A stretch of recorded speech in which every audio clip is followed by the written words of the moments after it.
Town of Mbuzini, that's where we're broadcasting from. Now, this plane was carrying Samora Machel, the president of Mozambique, as well as high-ranking Mozambican government officials. It was manned by a Soviet aircrew, and of the 44 passengers, 34, including the president, died in this particular crash, and they're the names of those who died in this crash. And we're broadcasting from that memorial site that was set up, and the most amazing part of it is the design that was done by the architect Jose Forias. He placed small holes in these steel tubes that we're standing in front of, that when the wind blows through them, they almost wail. It's like they make the sound that they're howling and crying. It's an absolutely haunting design, I must say.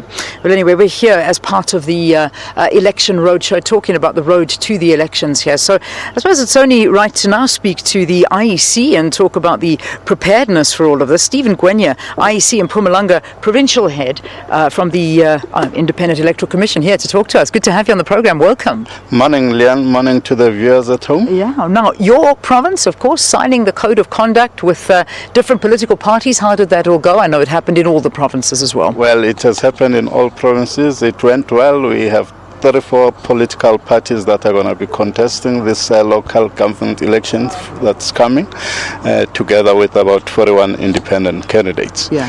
So as a province, we are ready now for the 3rd of August. We have recruited all our staff. We have secured all the venues that we're going to be using as voting stations. Material is coming to our warehouses. Ballot papers have started coming, so we are ready. Excellent. Tell me, in terms of the numbers, how many registered voters have we got here? How many voting stations are there? We've got 1.9 million registered voters that we expect to come to the stations on the 3rd. And we've got 1,744 voting stations across the province. Wow! All right. So it's a big job you got on your hands here. What about the issue of addresses in this particular area as well? Because I mean that's one of the big problems, those formal physical addresses. Well, this matter has been in the public domain. Everybody knows there are problems with addresses because of misunderstandings and so on. However, the decision is that everybody who is registered, who is on the voters roll, with or without an address, is going to vote on the 3rd.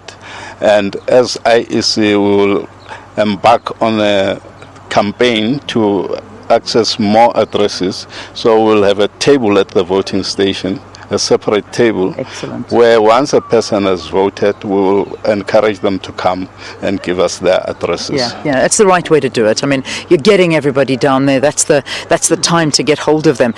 Independent candidates for this area. How many independent candidates are running? Very few. In the province. In total, we've got 4. In Nkomazi, the town here, there are no independent candidates. And just finally, in terms of safety on the day, are there any hotspots that you're keeping an eye on? Any sort of rumblings? I can tell you, Mpumalanga is a very peaceful province. We do not expect any protests. We do not expect any violence. Of course, we have our own share of some conflict between some of the parties, but I think we have resolved that. We have just had our meeting last week with all political parties. We're looking forward to a peaceful, free and fair election. Excellent. Well, good. We look forward to reporting on it, and of course our reporters will be here on the ground doing exactly that. Steve Ngwenya, IEC Mpumalanga provincial head, thank you so much for talking to us here on the program. That's the political wrangling, I suppose, that you're referring to. I know that the EFF wanted to hold a rally here in one of the stadiums in Mpumalanga, and that permission was not granted. They weren't able to do it. There was a meeting, and anyway, so I think that's what the whole issue was all about. So hopefully those are some of those things that have been ironed out.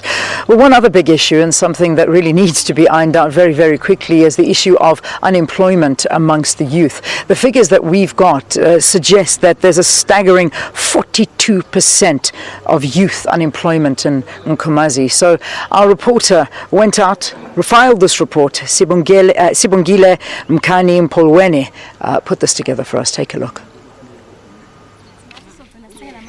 Qualified and not being able to find a job. That's just one of the challenges faced by these Nkomazi youth. Caesar Koza has a BA degree in development and management and struggling to find work. It's going to be 2 years now sitting at home without the job, and I've been trying. And I hope with this upcoming elections that things will change. There are many others like Khoza. After the election, I like to see create more job opportunities around Nkomazi, because I did electrical engineering. Although some are studying towards their degrees, they know they will have to find work out of Nkomazi.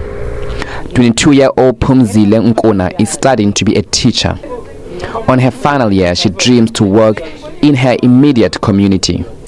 We have only 2 secondary in this community, and then I think in those secondary they have enough teachers, especially I'm for accounting teachers, and most of the school they're looking for maths and science teachers. For many of her peers, it's a reality they have to come to accept. But there are those who refuse to be counted among the job seekers, an inspiration for other young people to try entrepreneurship to keep poverty at bay. Dumela Machogo, SABC News, Nkomazi.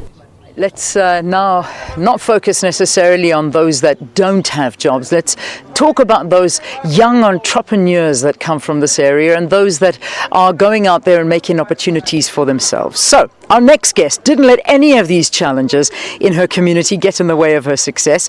Almost 50% of young people in the Nkomazi local municipality are unemployed. That rate, 42%, we mentioned it a bit earlier. Fikile Khoza, she makes pizzas in her home and she delivers, or if you want to go pick it up yourself, you can do that too. She's with me here, and I want to just chat to her a little bit about this entrepreneurial spirit of hers and her business. Fikile, it's so nice to meet you. Welcome to Morning Live. Thank you, ma'am. All right, so you decided to start your own business, and that business is being going into pizza making. Where did the idea come from? Okay, it all started when I completed my studies at the University of Limpopo, and I was so bored and I craved pizza, and then I told myself, okay, I can do it if somebody can do pizza, and I can also start doing the pizza. Yeah. And then I started baking it and selling it to my neighbors. Then the demand grew time to time. Yeah. And then now I'm able to sell like 30 pizzas per day.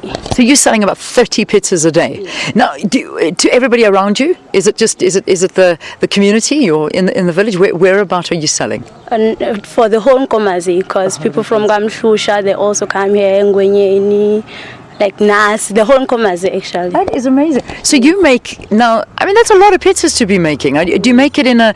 Is it your oven in the house? Is that how you're making them? Yes. Okay. And I also have a higher demand. The problem is that I'm using only like one oven that makes only one pizza. One at a time. Yes. Goodness me. Yeah. Is it just you, or have you got people working for you? Right now I'm working on my own, but I have partners who are helping me. Okay. Yes. All right. So you have got some partners that are helping do the pizzas. The stock. Yeah. Yes. And the actual base of the pizza. Do you buy it ready made, or do you roll your own pizzas and do the whole Italian thing happening here in this beautiful village? Yeah, I do like everything from scratch. That's fantastic. Yes. And how are you doing? I mean, is it providing you a good income?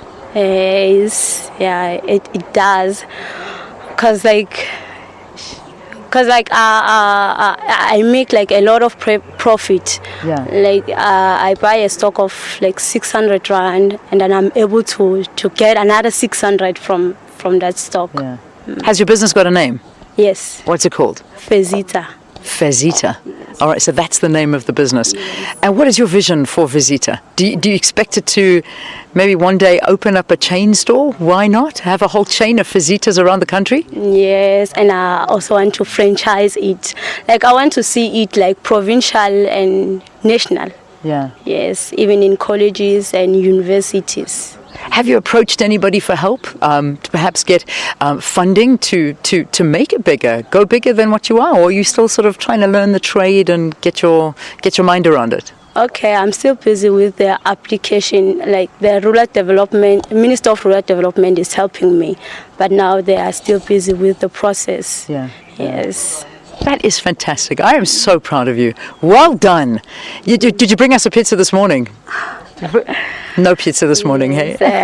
I think you'll pass by my home and I get think one. I'm coming to your house for pizza today. Isn't that the most awesome story ever? Okay, Fikile Khoza, she is an entrepreneur. She has a business and it's doing well, making 30 pizzas a day. You can make it 31. I'm coming to your house for pizza straight after this broadcast. Well done. All right, let's take a break. We'll have a little bit more for you after the news at 8 here on Morning Live. Stay tuned.